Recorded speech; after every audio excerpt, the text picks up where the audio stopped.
আসসালামু আলাইকুম রহমতুল্লাহ, আশা করি অনেক ভালো আছেন। আজকে স্পোকেন ইংলিশের 3 নম্বর ক্লাসে আমরা চলে এসেছি।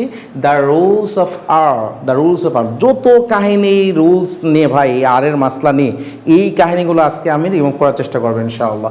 ওকে, সো দেয়ার আর। এখন কখনো আর উচ্চারণ হয়, কখনো আর উচ্চারণ হয় না। ব্রিটিশরা আর উচ্চারণ করে না, আমেরিকানরা আর উচ্চারণ করে, আবার কখনো ব্রিটিশরা আর উচ্চারণ করে, কখনো করে না। এই যত কাহিনী সবগুলো এখানে তুলে ধরার চেষ্টা করবো ইনশাআল্লাহ। ওকে, আগেই বলি, ব্রিটিশরা আর উচ্চারণ করে না কিছু কিছু জায়গায়, বাট আমেরিকানরা সব জায়গায় আর উচ্চারণ করে। জেনারেলভাবে ওরা একটু হালকা করে উচ্চারণ করে আর। ওকে, যেমন ব্রাদার, ফাদার। বাট ব্রিটিশরা বলে father, brother, sister. Have you got that clear?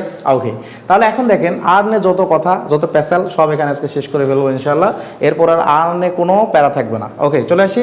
আর শব্দের শুরুতে যদি থাকে তাহলে আর উচ্চারণ হবে।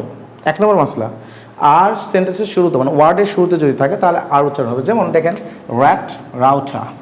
কিন্তু দেখেন এই যে রাউঠা, লাস্টের কিন্তু উচ্চারণ হবে না। তাহলে শব্দের শুরুর আর উচ্চারণ হবে, লাস্টের আর উচ্চারণ হবে না। ক্লিয়ার? 1 নম্বর মাসলা। 2 নম্বর মাসলায় আমরা যদি আসি, তাহলে ডবল আর যদি থাকে তাহলে সেই ক্ষেত্রে একটা আর উচ্চারণ হবে। যেমন দেখেন সরি, ওয়ারি।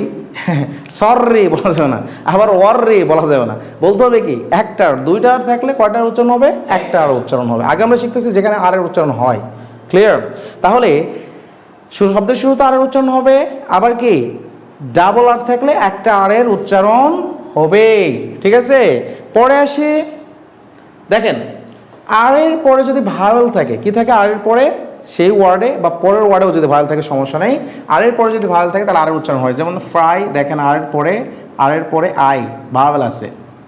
ক্রি, আর এর পরে ই ভাওয়েল আছে। ব্রো ডেন, আচ্ছা ব্রডেন, তাহলে কি আছে? আর এর পরে ভাওয়েল আছে। তাহলে আর এর পরে যদি ভাওয়েল থাকে তাহলে আর উচ্চারণ হয়, বুঝছেন? কিন্তু আর এর পরে যদি কনসোনেন্ট থাকে তাহলে কিন্তু আর উচ্চারণ হয় না। তাহলে আর এর পরে ভাওয়েল থাকলে আর উচ্চারণ হবে।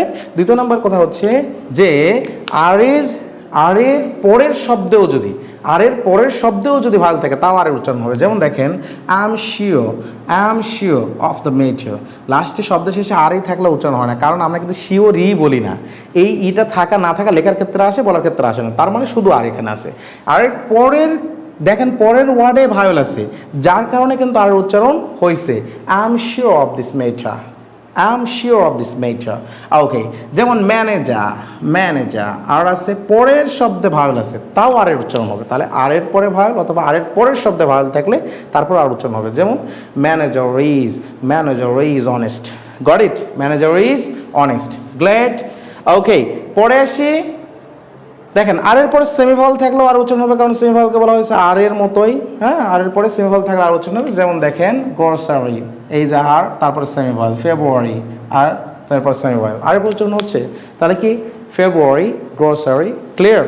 ওকে, তাহলে আর এর যেখানে যেখানে উচ্চারণ হলো সেখানে বলা হচ্ছে 1 নম্বর হলো শব্দের শুরুতে আর থাকলে আর উচ্চারণ হবে, ডাবল আর থাকলে একটা আর উচ্চারণ হবে, আর এর পরে ভাওয়েল থাকলে, আর এর পরে সেমিভাওয়েল থাকলে আর এর উচ্চারণ হবে। আবার আর এর পরের ওয়ার্ডেও যদি ভাওয়েল থাকে তারপরেও কি হবে? আর এর উচ্চারণ হবে। আবার সিমিলারভাবে আর এর যদি পরের ওয়ার্ডে শুরুতে যদি আবার কি থাকে? সেমিভাওয়েল থাকে, তাহলে আর উচ্চারণ হবে। যেমন ফর ইউ, সেখানে ফর ইউ হচ্ছে। ক্লিয়ার? ওকে, এখন আমরা শিখবো যে যেখানে যেখানে আর এর উচ্চারণ হয় না, তাহলে সেন্টেন্সের শুরুতে যেহেতু আর উচ্চারণ হয়, তাহলে সেন্টেন্সের শেষে আর উচ্চারণ হবে না। সেন্টেন্সের পরে মানে ওয়ার্ডের পরে আর এর পরে যদি ভাওয়েল থাকে তাহলে আর উচ্চারণ হয়, কিন্তু আর এর পরে যদি কনসোনেন্ট থাকে তাহলে আর উচ্চারণ হবে না। সহজ হিসাব। যেমন Thursday, this is not Thursday. Internet, this is not internet. Got it? Internet. Clear? আশা করি এগুলো কারেক্ট প্রনাউন্সিয়েশনের ক্লাস যদি দেখেন, আর মাসলা যদি দেখেন, এরপরে আর স্পোকেন বা কারেক্ট প্রনাউন্সিয়েশন, ইনশাল্লাহ কোনো সমস্যা থাকবে না। তাহলে শেষের আর উচ্চারণ হচ্ছে না, এটা আগেই পড়েছি। যেমন ওভার, সিস্টার। ক্লিয়ার? আবার সেটার শেষে যদি আরই থাকে তাহলেও সে আর উচ্চারণ হয় না। যেমন ফিউচার, শিও। ওকে, কারণ এই লাস্টের আই থাকা না থাকা সমান। ক্লিয়ার? সো আশা করি ডিয়ার শিক্ষার্থী আপনারা সবাই আর এর মশলাটা আজকে বুঝতে পারছেন খুব ভালো করে। সো যদি আমাদের ক্লাস ভালো লেগে থাকে অবশ্যই কমেন্ট করে জানাবেন। হ্যাঁ, অবশ্যই। এবং আমাদের ক্লাসগুলো আরও সুন্দর করে দেওয়ার জন্য ইন্সপায়ার করবেন, এবং নেক্সট ইনশাআল্লাহ ফলোতে আমাদের সাথেই থাকবেন। বেস্ট করে ইনশাআল্লাহ সব কিছু ইনশাআল্লাহ আমি দেওয়ার চেষ্টা করব। সো টিল দেন, আল্লাহ হাফেজ। আসসালামু আলাইকুম রহমতুল্লাহ।